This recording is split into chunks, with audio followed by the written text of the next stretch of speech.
જય શ્રી કૃષ્ણ મિત્રો, મારી યુટ્યુબ ચેનલ પર તમારું સ્વાગત છે। આજે આપણે બનાવીશું પાણીપુરી, જેના માટે આપણે 500 ગ્રામ બટાકા લઈશું અને 100 ગ્રામ જેટલા ચણા મેં સવારે વહેલેથી પલાળેલા રાખ્યા હતા તે લઈશું અને આપણે બાફા મૂકી દઈશું। આપણે સૌપ્રથમ કુકરમાં 1 લીટર પાણી રેડીને બટાકા અને ચણા ભેગા બાફા મૂકી દઈશું।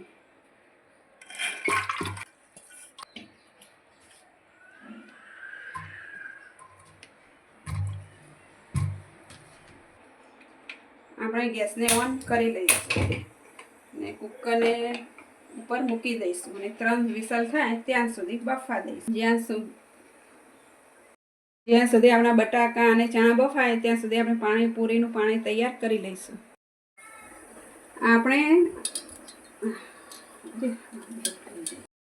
આપણે પાણીપુરીનું તીખું પાણી બનાવવા માટે ધાણા એડ કરીશું, પુદીનો એડ કરીશું,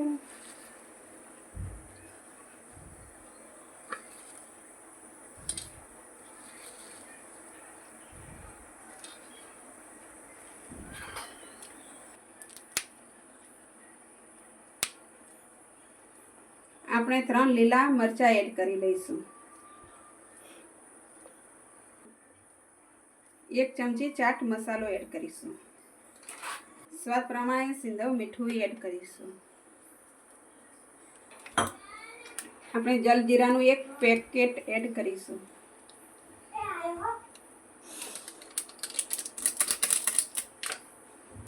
એક લીંબુનો રસ એડ કરીશું અને થોડું પાણી એડ કરીને મિક્સરમાં દળી લઈશું। આપણે પુદીનાની અને ધાણાની પેસ્ટ સરસ તૈયાર થઈ ગઈ છે। હવે આપણે તેને ગાળી લઈશું। આપણે પુદીના અને ધાણાની પેસ્ટને ગાળી લઈશું એક બાઉલમાં।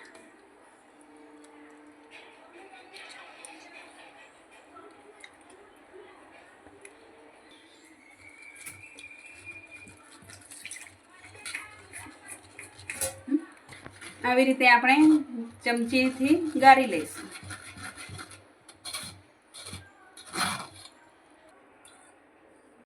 પુદીનાનું અને ધાણાનું પાણી સરસ ગળાઈ ગયું છે।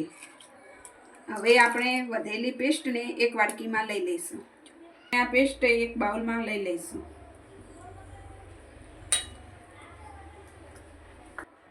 આપણે પાણીમાં થોડું બીજું પાણી ઉમેરીને આપણે પાણી તૈયાર કરી લઈશું।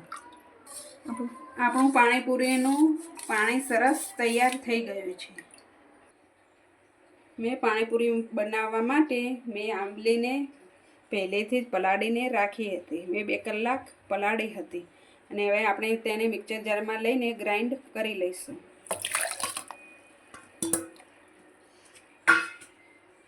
એમાં થોડો ગોળ એડ કરીશું,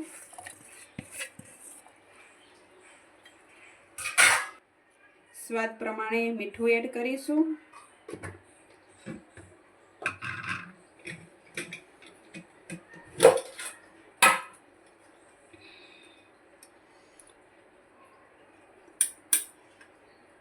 આપણે અડધી ચમચી લાલ મરચું એડ કરીશું, આપણે 1 ચમચી ધાણા જીરું એડ કરીશું,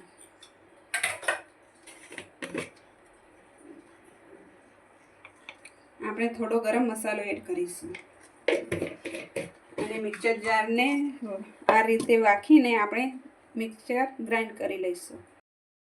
આપણું આંબલીનું પાણી સરસ તૈયાર થઈ ગયું છે। હવે આપણે તેને એક બાઉલમાં લઈ લઈશું।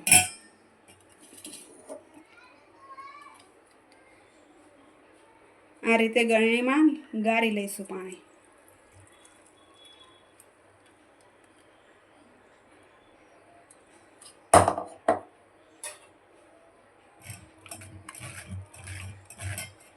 જે બધો કચરો હોય એ નીકળી જાય। આપણે આ રીતે ગાળી લઈએ ગળણીમાં એટલે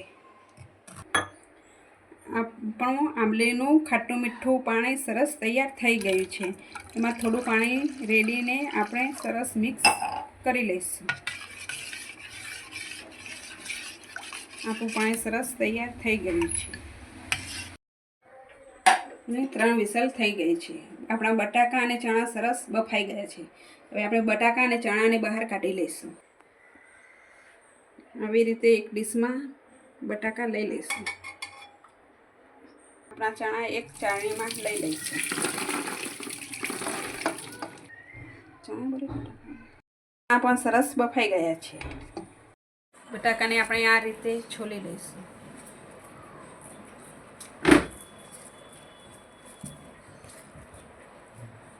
બધા બટાકાને આપણે આવી જ રીતે બધી છોલ ઉતારી લઈશું.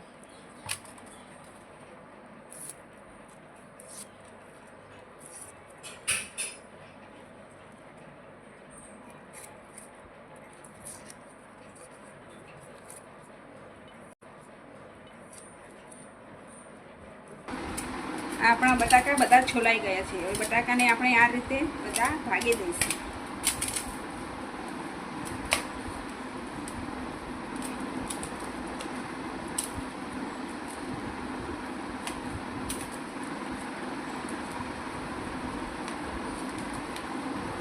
આપણા બટાકા બધા સરસ છૂંદાઈ ગયા છે. આપણા બધા બટાકા મેશ થઈ ગયા છે. હવે આપણે એમાં ચણા એડ કરી લઈશું.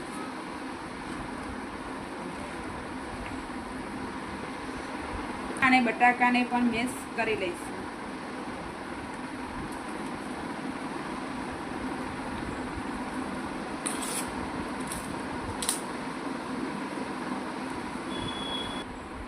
આપણે સ્વાદ પ્રમાણે મીઠું એડ કરીશું.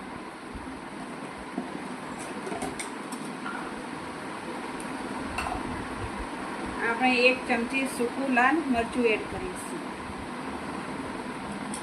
1 ચમચી ધાણા જીરું એડ કરીશું. આપણે સંચર મીઠું એડ કરીશું.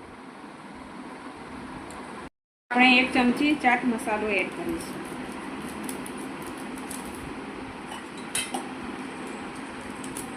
આપણે પુદીના અને ધાણાની પેસ્ટ એડ કરીશું.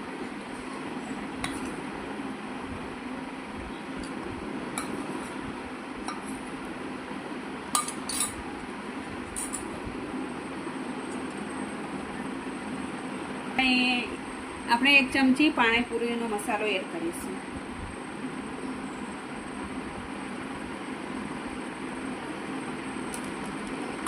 બધો મસાલો મિક્સ કરી લઈશું.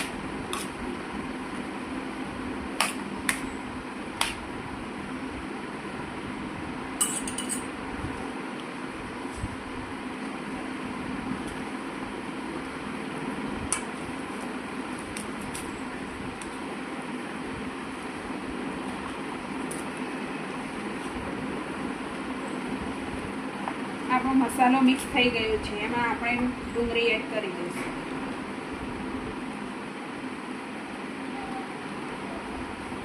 અને ડુંગળીને એ જ રીતે મિક્સ કરી લઈશું.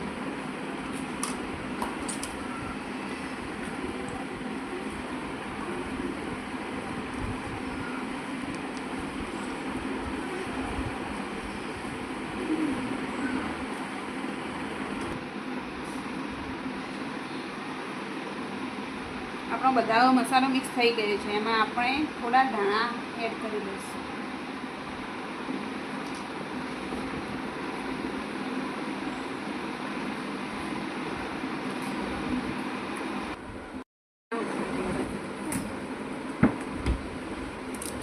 આપણે પૂરીને આ રીતે ભાગી લઈશું અને એમાં મસાલો એડ કરી લઈશું.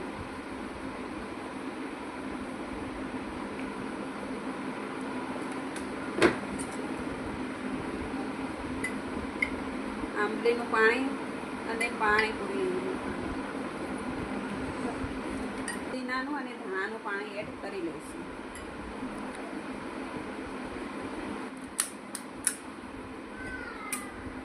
આપણે એવી જ રીતે બીજી પૂરી પણ ભરી લઈશું અને તેમાં આંબલીનું પાણી અને પુદીનાનું પાણી મિક્સ કરી લઈશું.